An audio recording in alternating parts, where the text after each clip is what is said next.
David stared at the frosted windows of his modest home in Newark, New Jersey. Snowflakes drifted lazily past the glass, swirling like tiny dancers in the pale December light. Christmas was only a week away, yet the house felt strangely hollow. The faint hum of the heater filled the silence, competing only with the tick-tock of the old wooden clock Lana had inherited from her grandmother. He sat at the edge of the couch, fingers laced together, eyes fixed on nothing in particular. His mind was a carousel of thoughts, bills stacked on the kitchen counter, the mortgage payment looming like a shadow, and the weight of unspoken words that had been building between him and his son Lucas. Lucas was 21 now, a college student who had recently moved into his own small apartment in Hoboken. Once upon a time, he had been the kind of boy who counted down the days until Christmas, tugging on David's sleeve to put up the tree earlier each year. But things had changed. Conversations had grown shorter. Text replies had become delayed. And then, last night, the words that pierced David's chest had arrived in the form of a casual phone call. "Dad, I wasn't really expecting you for Christmas this year. Don't worry about it." The sentence echoed in David's mind, each syllable cutting deeper than the last. He replayed it over and over. Lucas's tone had been casual, almost careless, but the meaning was unmistakable. His son no longer considered his presence necessary. Christmas, a holiday that had once been their sacred family ritual, had become optional, at least to Lucas. David swallowed hard, pressing his hands against his knees. He had sacrificed so much: extra shifts at the construction company, weekends lost to overtime, holidays exchanged for time-and-a-half paychecks. All of it had been for Lucas, to ensure his son had the kind of life he and Lana could only dream of growing up. And now, his son didn't expect him. The thought festered. The mortgage bill sat unopened on the counter, a reminder of responsibility. But something inside snapped. For years, he had poured every ounce of himself into being the provider, the protector, the man who never faltered. Yet in that moment, staring at the snow, David made a decision that would upend everything. "If my son doesn't expect me at Christmas," he muttered aloud, voice low and bitter, "then maybe the bank shouldn't expect their payment either." He rose, shoulders heavy, but stride determined, and walked to the counter. He picked up the envelope, held it for a long moment, then tore it clean down the middle. The sound of ripping paper seemed louder than the heater, louder than the ticking clock. It was a rebellion, small yet monumental. For the first time in years, David felt as though he was choosing himself, rather than drowning beneath obligation. But the rebellion was laced with grief. Behind him, Lana Rose entered the room, her auburn hair tied loosely back, a soft robe wrapped around her slender frame. She had been in the kitchen preparing coffee, the rich aroma now filling the air. She noticed the torn envelope in David's hands. "David," she said softly, though her tone carried the edge of worry, "what did you just do?" He turned slowly, eyes clouded with a storm of emotions.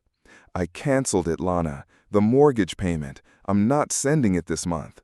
Her brows furrowed, lips parting in shock. "You can't just cancel the mortgage. That's not how it works. They'll what?" He cut in sharply, though his voice cracked under the strain. "Take the house? Let them. What's the point of all this?"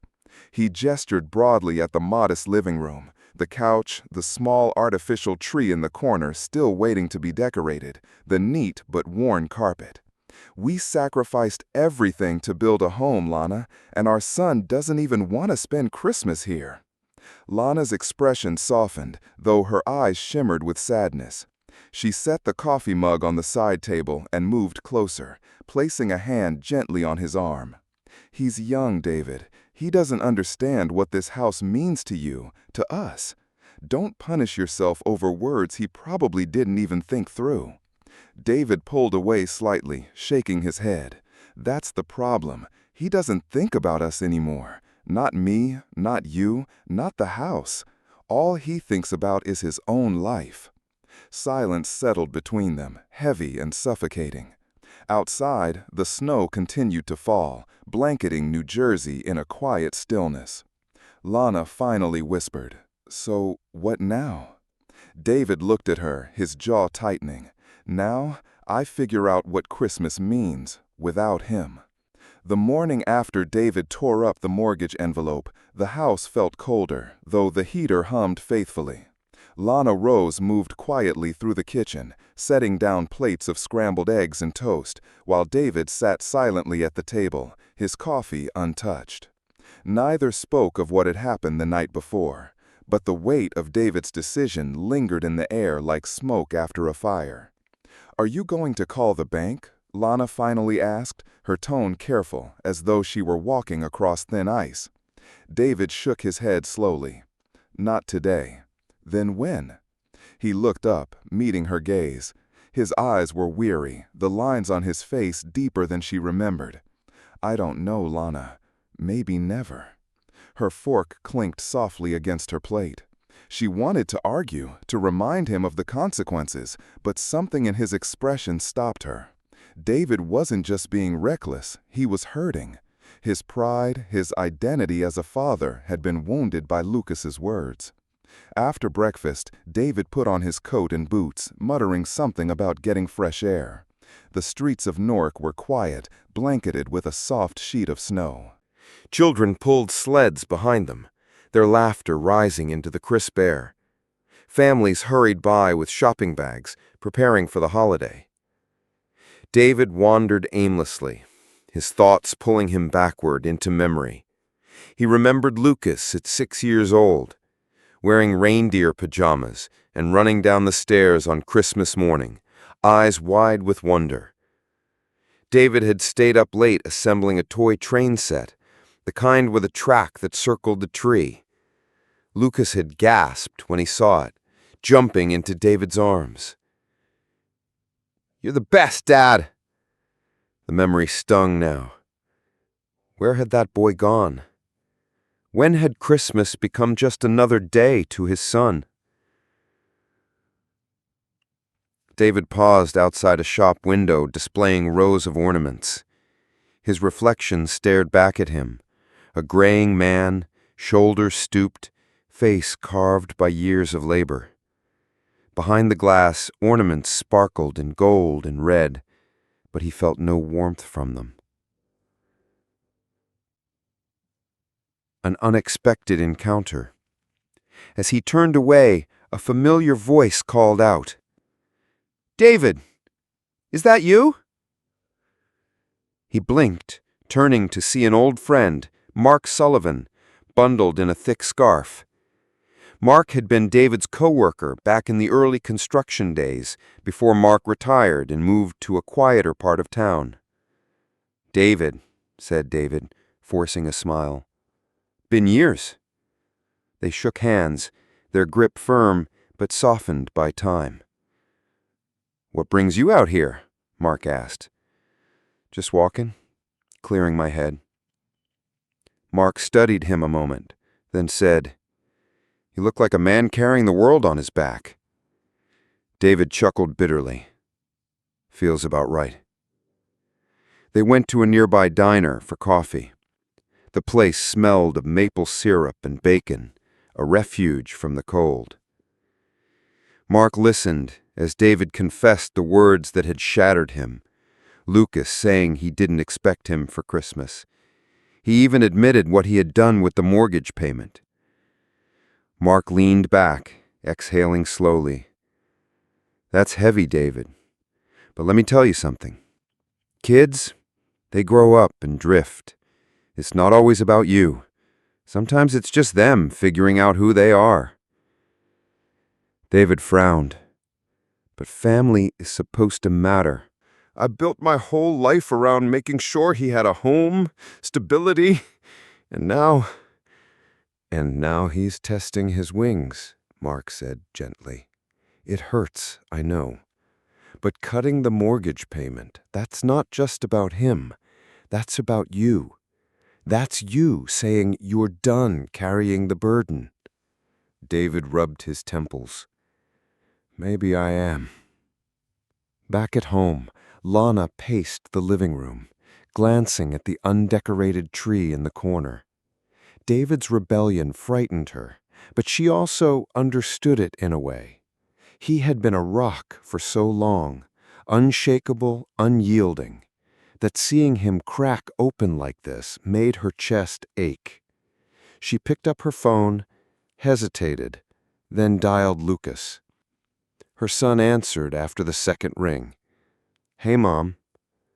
"Lucas," she said softly, "your father, he's not doing well. Did you tell him you weren't expecting him for Christmas?" There was a pause, then a sigh. "Yeah, I didn't mean it like that, Mom. I've got exams, friends are coming over, and I didn't think—" "You didn't think," Lana finished for him, her voice tinged with disappointment. Silence stretched over the line. "I'll talk to him," Lucas said finally, guilt creeping into his tone. "Please," Lana whispered, "before he does something he can't take back." That evening, David returned home, his boots wet with slush. He found Lana in the living room, stringing lights on the tree. "You started without me?" he asked quietly. She looked up, her eyes searching his. "I thought if I made it look a little brighter in here, you'd remember why it matters." David sank onto the couch, watching the lights twinkle. For a long time he said nothing. Then, with a sigh, he admitted, "I saw Mark today. He told me maybe this isn't about Lucas pushing us away. Maybe it's about me holding on too tightly." Lana set the lights down, moving to sit beside him. She rested her head on his shoulder. "You've carried this family for years, David. It's okay to feel tired, but don't let tiredness turn into giving up." Just then, David's phone buzzed. He glanced at the screen. Lucas calling. He hesitated. Thumb hovered. Finally, he answered. "Dad?" Lucas's voice was unsure, softer than usual. "Yeah, son?" I didn't mean it the way it sounded about Christmas." I wasn't saying I didn't want you there. I guess I assumed you'd be too busy, or I don't know. I'm sorry. David swallowed hard, his throat tight. "Do you really want me there, Lucas?" There was a pause, then a firm reply. "Yes, Dad, I do." For the first time in days, David felt something warm flicker inside his chest. The phone rang early on a frosty December morning. David dragged himself from bed, his bones aching from years of labor. He picked up the receiver with a rough, "Hello? Mr. Bennett?" "Yes. This is Central Savings Bank. Our records show your December mortgage payment has not been received. Late fees will be applied if the balance isn't cleared by the 15th. Failure to remit payment could lead to further actions against the property." David's jaw tightened, his eyes fixed on the frost-covered window. "I'll deal with it," he muttered. "Sir, this is a serious matter." Click. He slammed the receiver down, his pulse hammering.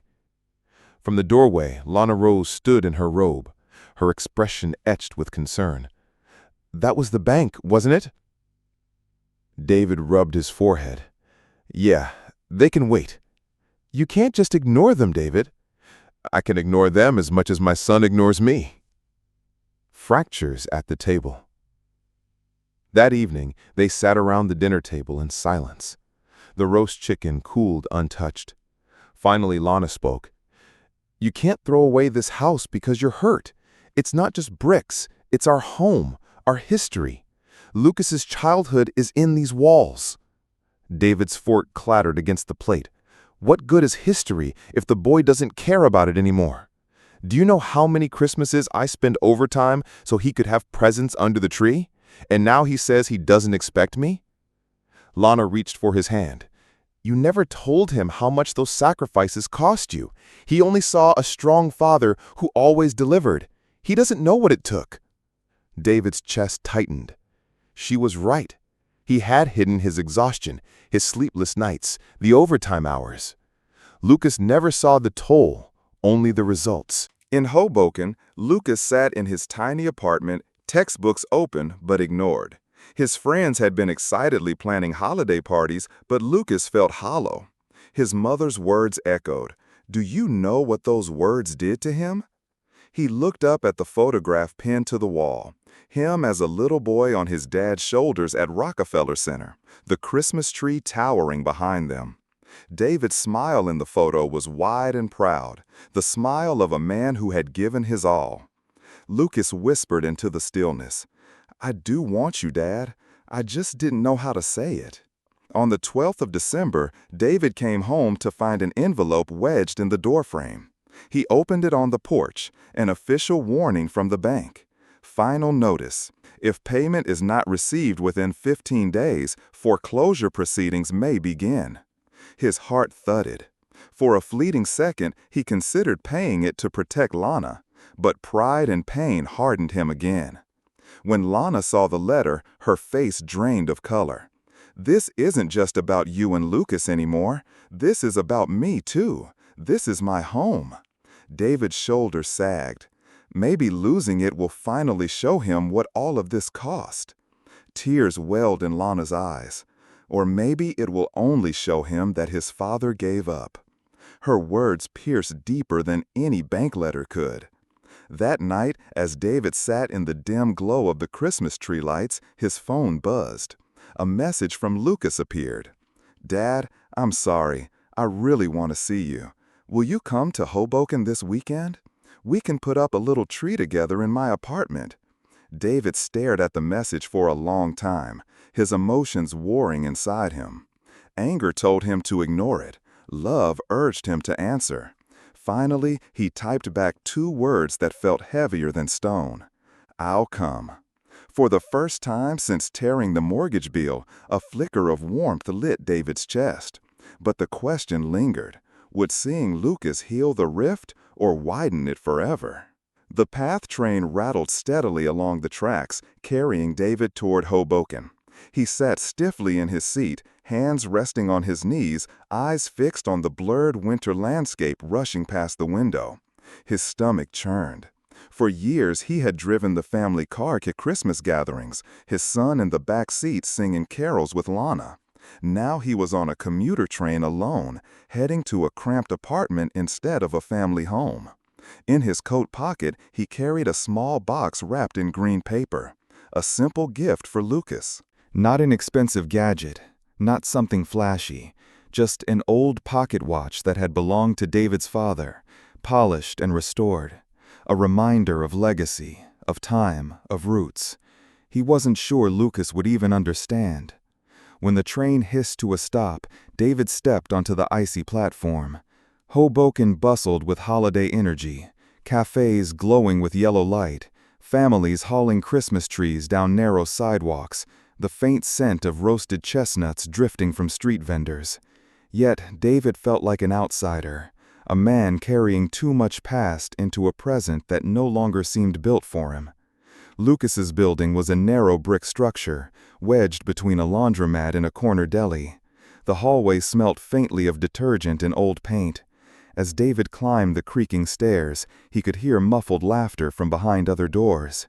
Families preparing for the holidays together. Lucas opened the door before David knocked. He stood there in a worn hoodie, his hair messy, his smile hesitant. "Hey, Dad." For a moment, David just stared, taking in the boy who had become a man almost overnight. "Hey, son." They stood in awkward silence until Lucas stepped aside. "Come in." The apartment was small, cluttered with textbooks and half-washed dishes. A tiny artificial tree stood in the corner, bare except for a single strand of lights that blinked unevenly. "I didn't get around to decorating," Lucas admitted, rubbing the back of his neck. "Thought maybe we could do it together." David's chest tightened. The words sounded clumsy but sincere. "Yeah," he said softly, "we can do that." They worked quietly at first, hanging mismatched ornaments on the tiny tree. Lucas told small stories about his classes, his friends, the noisy neighbors downstairs. David nodded, listening, though part of him still ached with the memory of that one sentence, "I wasn't expecting you for Christmas." Finally, Lucas set down a box of ornaments and said, "Dad, about the other night, I didn't mean it the way it sounded. I wasn't saying I didn't want you. I just thought maybe you wouldn't want to come all the way here. I figured you'd be happier at home with Mom." David's hands froze on the ornament he was holding. "Lucas, when you said you weren't expecting me, it felt like everything I've done, all these years, didn't matter." Finally, Lucas set down a box of ornaments and said, "Dad, about the other night, I didn't mean it the way it sounded. I wasn't saying I didn't want you. I just thought maybe you wouldn't want to come all the way here. I figured you'd be happier at home with Mom." David's hands froze on the ornament he was holding. "Lucas, when you said you weren't expecting me, it felt like everything I've done, all these years, didn't matter." Lucas's throat tightened. "I didn't mean it like that. You've always mattered. You still do." David sat heavily on the worn couch, his shoulders sagging. "Do I? I worked myself to the bone, missed half your childhood, just to keep the lights on, to keep a roof over your head. And now I don't even know if you want me in your life." Lucas sat beside him, guilt clouding his face. "I do, Dad. I just didn't know how much those words would hurt. I guess I've been so wrapped up in my own life that I didn't think about how you'd feel." Silence stretched between them, heavy but not hopeless. David reached into his coat and pulled out the small wrapped box. "I brought you something." Lucas blinked in surprise, carefully unwrapping the paper. Inside lay the pocket watch, gleaming under the flicker of Christmas lights. "This was your grandfather's," David explained quietly.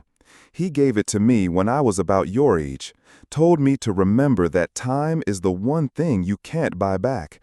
I want you to have it now." Lucas held the watch gently, his eyes wide. "Dad, I don't know what to say." "Just promise me you won't waste the time you have, and don't waste the people who give you theirs." Lucas swallowed hard, blinking back tears. "I promise." For the first time in years, David felt a small crack in the wall between them. Later, as David prepared to leave, Lucas walked him to the door. "Thanks for coming, Dad. It means more than you know." David gave a faint smile. "I'm glad I came." But as he stepped back into the cold Hoboken night, the weight of reality returned. The mortgage payment still hung over him. The bank would not be patient forever. And though tonight had brought a glimmer of hope between father and son, David wondered, would it be enough to hold everything together? Snow fell thick and heavy across New Jersey.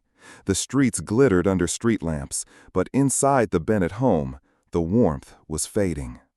David sat at the kitchen table, the final foreclosure notice spread out in front of him. His hands trembled slightly as he read the cold, indifferent words. Payment must be received immediately to avoid legal proceedings. Lana Rose stood in the doorway, arms folded. Her voice was tight, weary. "How long are you going to keep this up, David? Pretending like ignoring it will make it go away?" David didn't look up. "I'll figure something out." "You said that 2 weeks ago," she shot back. Her eyes glistened, not with anger, but with fear. "I can't lose this house, not like this, not because you're too stubborn to admit you're hurting."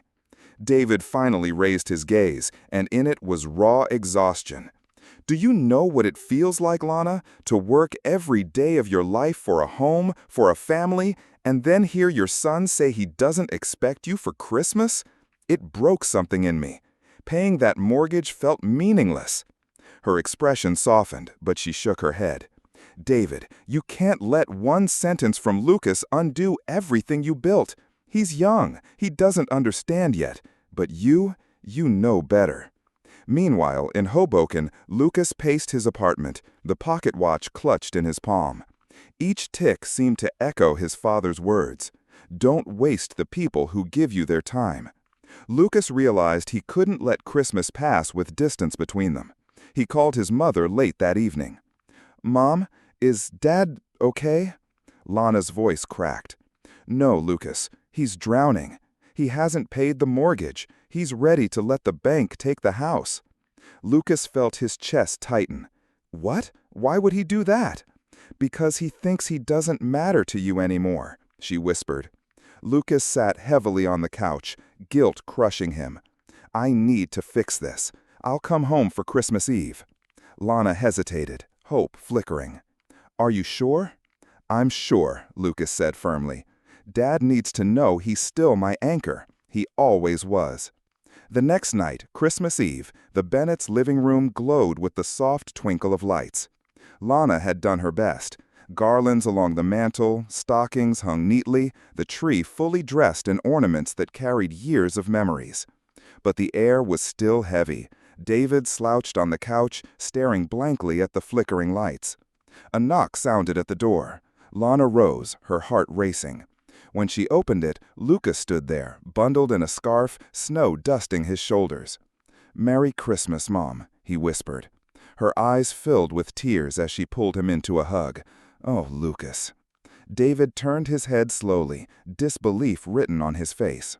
Lucas stepped into the room, awkwardly holding a small bag of gifts. "Hey, Dad." For a long moment, neither moved. Then David stood, his voice low and rough. "You came." "Of course I came," Lucas said. "I should have never said what I did. I wasn't thinking. I never meant to make you feel like you didn't matter." David's eyes burned. He wanted to believe the words, but the pain lingered. "Then why did you say it, Lucas? Why throw those words at me like they meant nothing?" Lucas took a shaky breath. "Because I was selfish. Because I thought I was sparing you from my messy life. I thought you'd rather stay comfortable here than sit in my tiny apartment. But I was wrong. You're my father. I need you. At Christmas and every day." The room went still. Lana watched silently, her hands clasped tightly together. David's chest heaved, the dam of pride and hurt breaking at last. He stepped forward, pulling Lucas into a fierce embrace. For the first time in years, he let his son feel the raw weight of his love. "You matter more than any house, any job, any bill," David whispered hoarsely. "I just needed to hear it back." Lucas's arms tightened. "You'll always hear it, Dad, I promise." Later that evening, the three of them sat together by the tree. They shared cocoa, laughed over old stories, even hung a few last ornaments. For the first time in weeks, the house felt alive again. The foreclosure notice still sat on the counter, cold and menacing. But for now, David let it be. Christmas Eve had brought him something far more valuable than money, his family back. Yet, in the quiet of his mind, one question remained. Was love enough to save the roof over their heads, or would the coming days test them harder than ever? The morning sun filtered softly through frosted windows, casting a pale glow across the Bennett living room. Outside, snow blanketed New Jersey in a thick, pristine layer.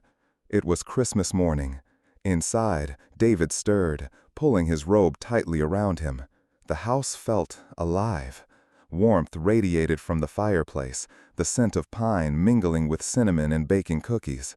He glanced at the clock, 8 o'clock. He expected nothing less than solitude and silence after the past weeks of turmoil. Instead, laughter came from the kitchen. Lucas, in a bright red sweater that seemed a size too big, was helping Lana Rose arrange plates of pancakes. David's heart constricted with emotion. He hadn't realized how much he had missed these little moments, the casual teasing, the clatter of dishes, the way Lucas would always insist on adding extra syrup to his pancakes. "Good morning, Dad," Lucas said brightly, holding out a plate. David's voice caught in his throat. "Morning, son." Just as they sat down, David's phone buzzed. He grimaced, seeing the caller ID, Central Savings Bank. He took a deep breath, answering slowly. "Mr. Bennett," the bank officer said formally, "we notice your mortgage payment has not cleared. Immediate action will be taken if funds are not received today." David's jaw tightened. He glanced at Lucas and Lana, both watching him expectantly. He swallowed, then said firmly, "I understand the urgency. Please hold."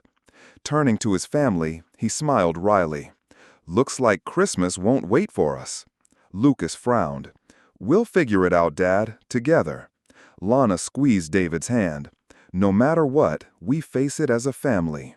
For the first time, David realized that the house wasn't the home. They were the home. After breakfast, they bundled up and drove to the bank in the fresh snow.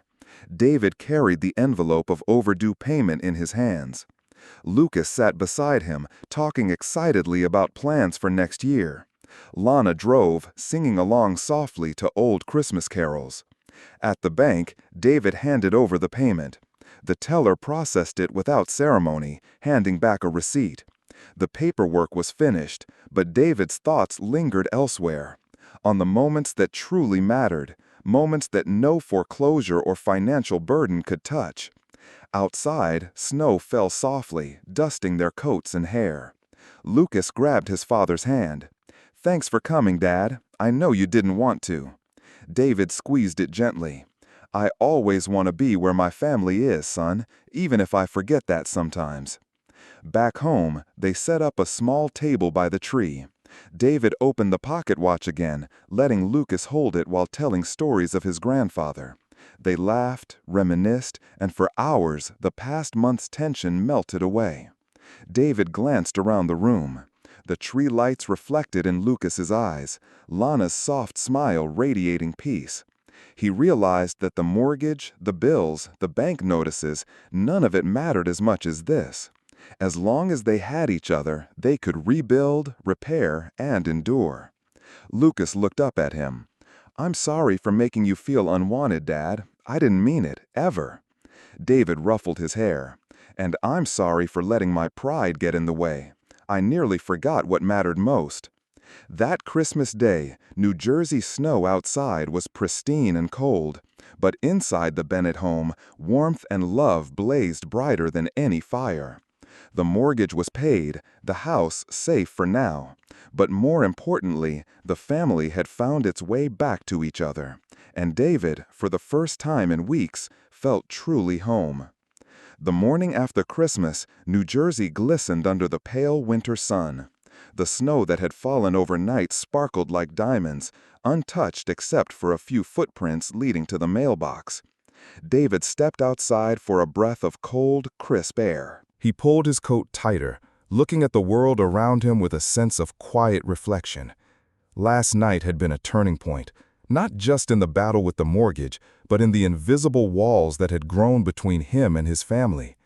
He heard the faint laughter of Lucas and Lana behind him, carrying the warmth of home to the frozen morning. He turned and watched them through the frosted windows, Lana arranging ornaments on the kitchen shelf and Lucas humming a tune while sipping cocoa. David smiled, a rare, unburdened smile. The pain of the past weeks, the stress of unpaid bills, the fear of losing their home, it had all been real. Yet none of that could outweigh the love and connection that had survived through distance, misunderstandings, and words that cut too deeply. Sitting back at the kitchen table, David thought about the lessons he had learned. Sacrifice was meaningful only if it was shared with understanding. Pride was less important than presence, and love required openness, forgiveness, and sometimes the courage to show vulnerability. He looked at Lana, her eyes meeting his, and for the first time in a long while, words were unnecessary. They had weathered storms together before, but this felt different. It felt like growth. Lucas entered the room, carrying the small pocket watch. "Dad," he said softly, "I promise I'll never make you feel like you don't matter again. I know now how much you gave me. I see it." David held out his hand. "And I promise I'll always make time for you, son, even if it means letting go of a little pride." Lucas smiled, the kind of genuine, youthful smile that reminded David why he had endured so many long, lonely nights. The mortgage was paid, the house remained theirs, but David knew that what truly mattered was the emotional foundation they had rebuilt. Financial struggles would come again, Bills would pile up, and life would throw unexpected challenges their way. But they were no longer facing them divided.